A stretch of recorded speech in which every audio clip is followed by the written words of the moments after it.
going along that whole gravity or vertical dyeing, let's try this. This is going to need a cooling rack or 2 cooling racks or cookie sheet, not sheets, cookie racks, whatever you want to call this.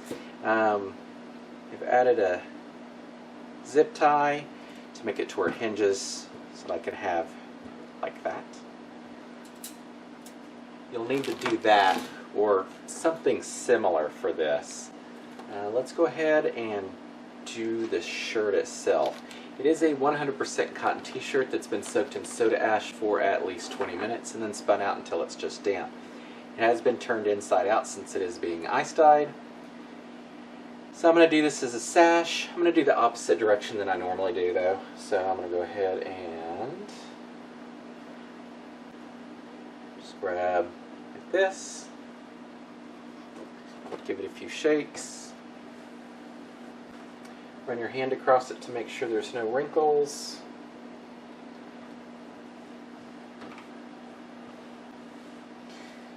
Go ahead and mark out probably, now this is best guess because I haven't tried this yet. I'm going to say 4 inches down. Okay, once you've got that, then go ahead and flip it. And we're going to mark that same 4 inches on this side. And then I'm going to mark this edge.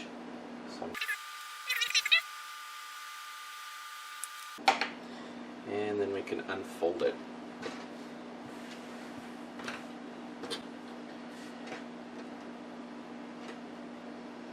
Right, so I'm going to scrunch.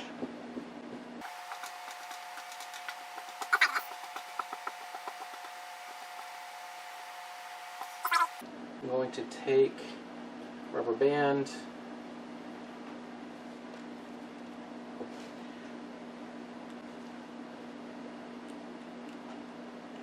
I'm going to do one down this center line.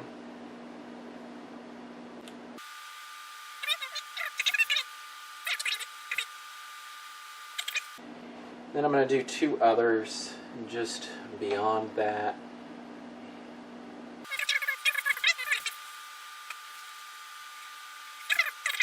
Alright, so we're going to try to pull into all that and scrunch up each of these. About the same distance on each side where it's not as tight of a scrunch.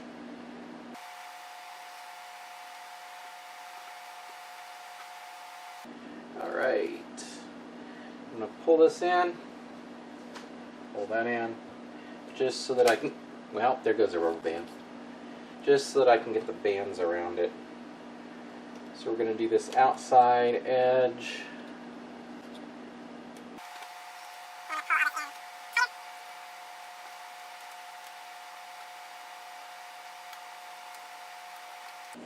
Do that for right now, and this will become loose.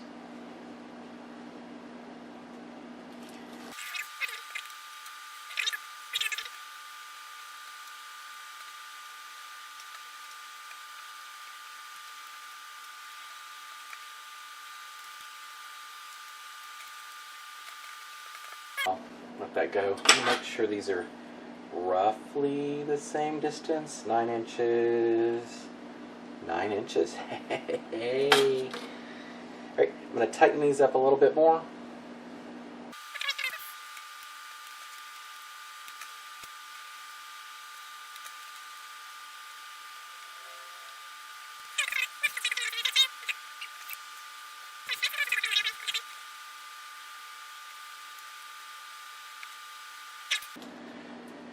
Now on this,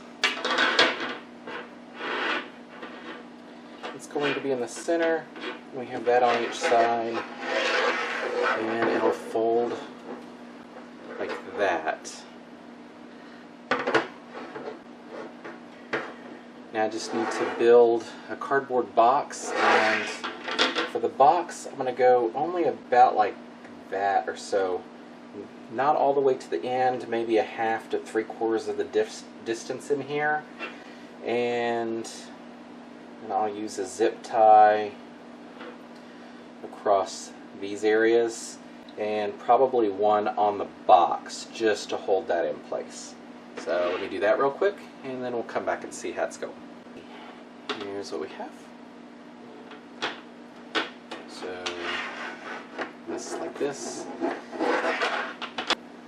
I also have this. I'm using a drawer, one of those plastic bin drawers, and that is so.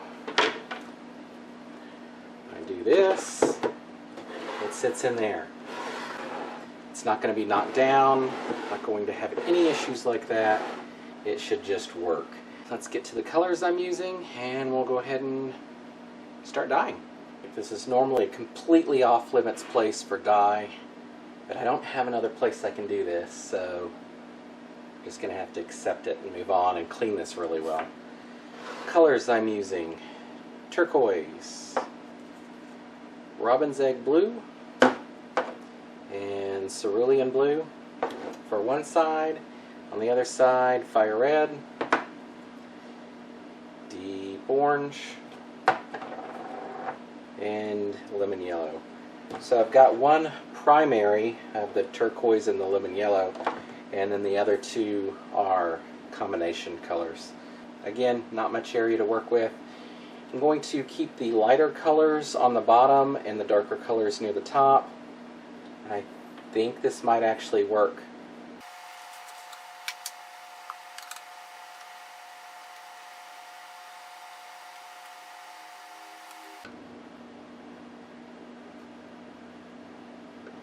Okay, almost made a huge boo-boo.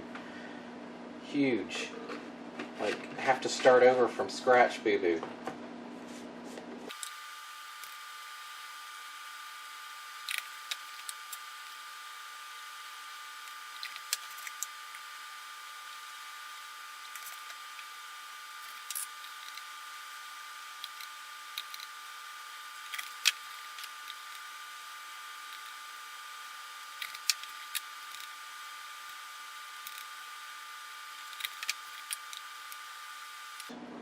Oh, I think I'm going to put ice in it first, and then we're going to tilt it and see if we can't keep it all in there. Maybe put some tape across it.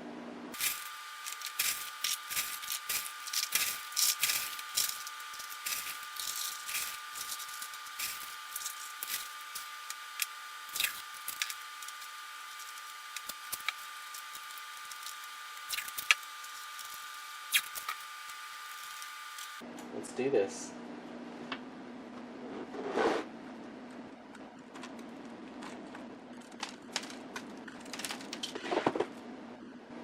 Alright, it's not as bad as I thought it would be. A little bit came out. Some yellow over here. I don't know if I can tilt that. You won't be able to see it. Some yellow on this. Alright, let this sit and melt through, and we'll take a look when it's finished. Hopefully this kind of works. It's about 12 hours later or so, and this is what it looks like.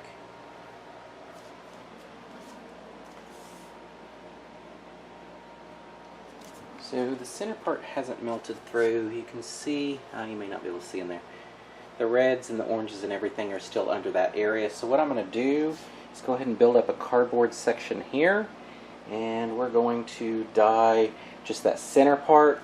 We're not going to put any dye here. We're just going to add ice and let it push the dye through, and it'll probably cause some of this to merge in the center as most likely a brownish green. So let's go ahead and do that. Arguably I made this too wide, and I might regret this because the ice is probably going to melt on either side, but I'm going to give it a go anyway.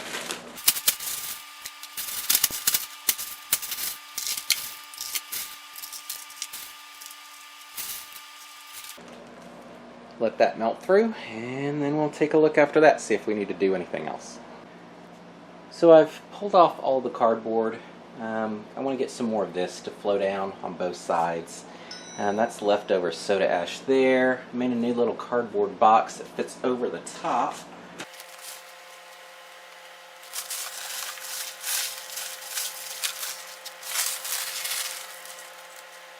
Alright, we'll let that melt through, and hopefully we can do a washout 18 hours or so later. Alright, so it's been probably 3 days since I started this. It's completely dry. I think I'm just going to leave this. We'll see what the white looks like in the middle. And if it didn't work out, we'll do something the next time different.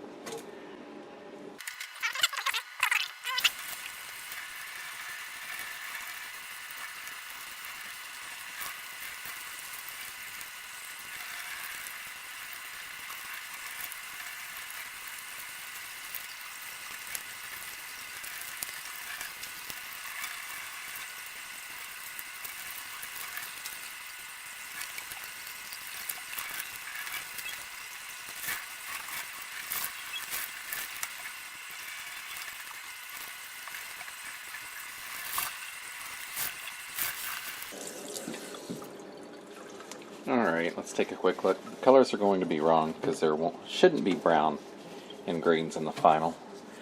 Here's what it looks like currently. Throw this in the wash and we'll take a final look. And we have the front. Here's the back.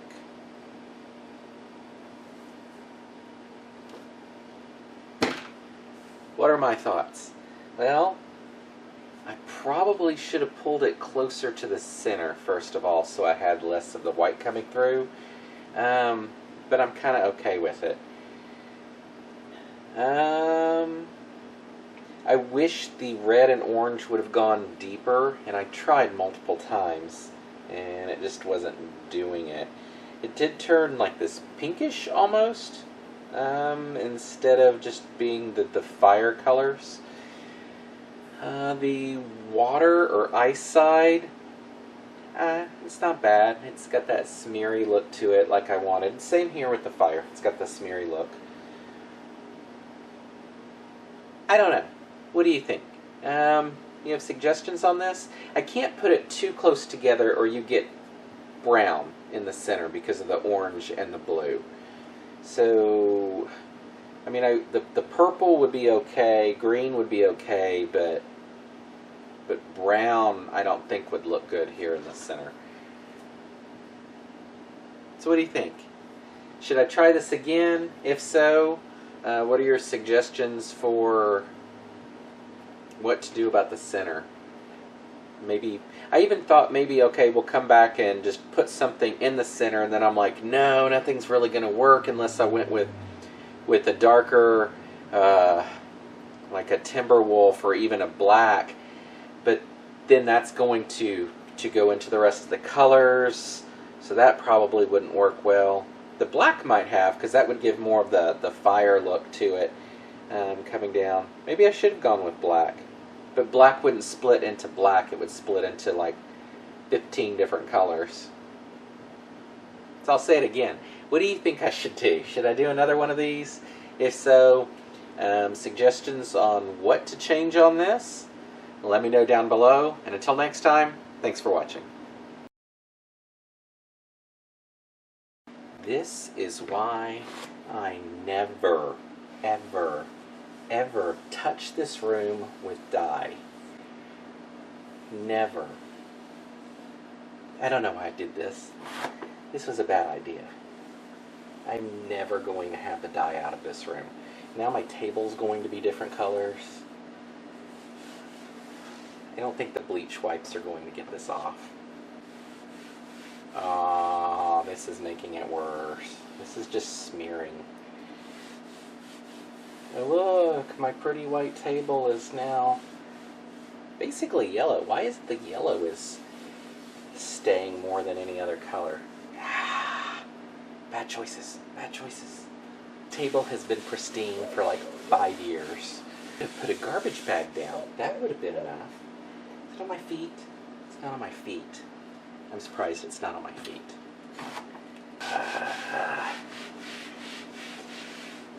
Oh, you can't even see it out on the monitor. Oh, look. A handprint.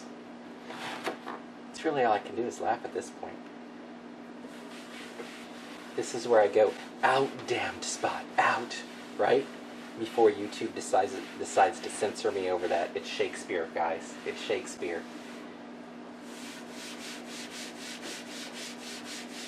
It's like the kitchen table all over again. Except anything. So I'm still pulling yellow up. Oh, that's I've got literal dye powder still on my hands too. I have a doctor's appointment tomorrow. I'm gonna have to explain that. That's not good.